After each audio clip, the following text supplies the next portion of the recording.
kayo po ay nag-file na ng urgent motion, no, sa Korte Suprema para desisyon na, no? Kasi medyo may katagalan na, no? March 11 pa hinatid po si dating Pangulong Rodrigo Duterte sa dahig. And then I think a few days after, naghain na po talaga ng petisyon sa Korte Suprema para makabalik. Ano na po ang ano po nag-udyok sa inyo na mag-file nitong urgent petition? Alam naman po natin, ang bagal po talaga ng hustisya po dito sa ating bansa. Ay, nako. Actually, Pat, March 12, namin final yung petition for habeas corpus.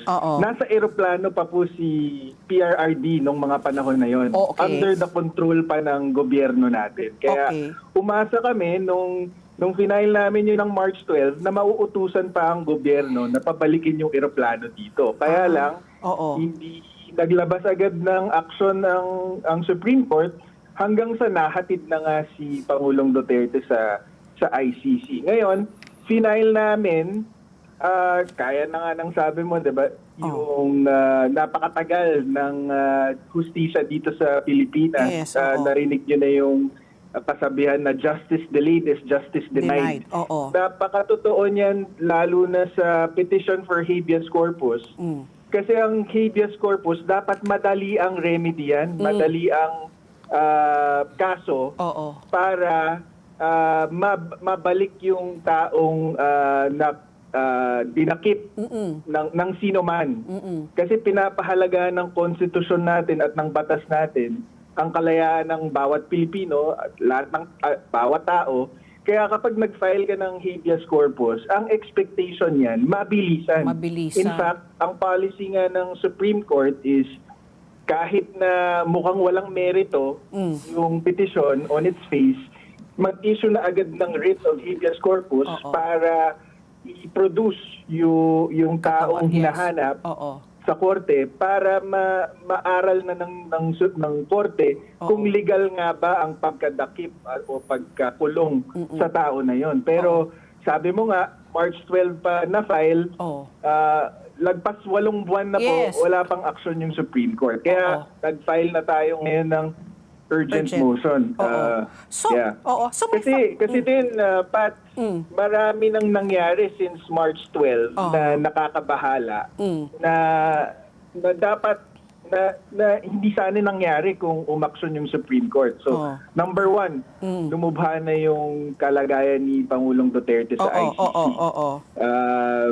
Kung nabalitaan nyo, nag-file yung si Attorney Kaufman sa ICC ng request for indefinite adjournment of proceedings kasi lumubha na yung kondisyon niya, yung cognition niya, hindi na siya makaalala, hindi na niya ma-place yung time and place, nahihirapan na siyang alalahanin.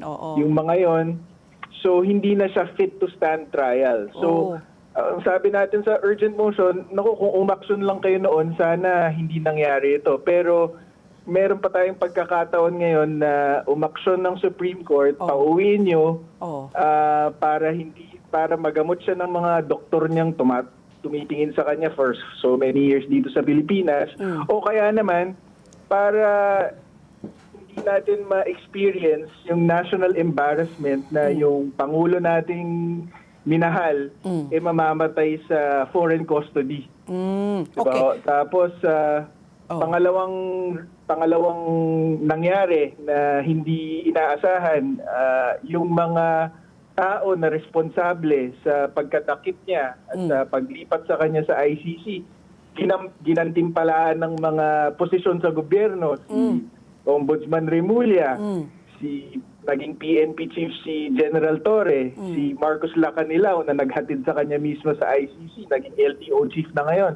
So, dahil hindi rin-resolve ng Supreme Court, imbis na parusahan tong mga to, nagantimpalaan pa ng importanteng posisyon sa gobyerno. Tapos yung pangatlo, kaya din kami nag-file kasi sabi ng DOJ, meron silang opsyong ulitin ito para naman kay Senator Bato. So, dapat talaga umaksyon na yung Supreme Court, dapat i-resolve na nila yung legal issues sa mga petisyon na to para bigyang linaw yung kung illegal ba o legal ang nangyari kay Pangulong Duterte at para mapauwi na siya dito at para mapanagot na yung mga responsable dito. Oo.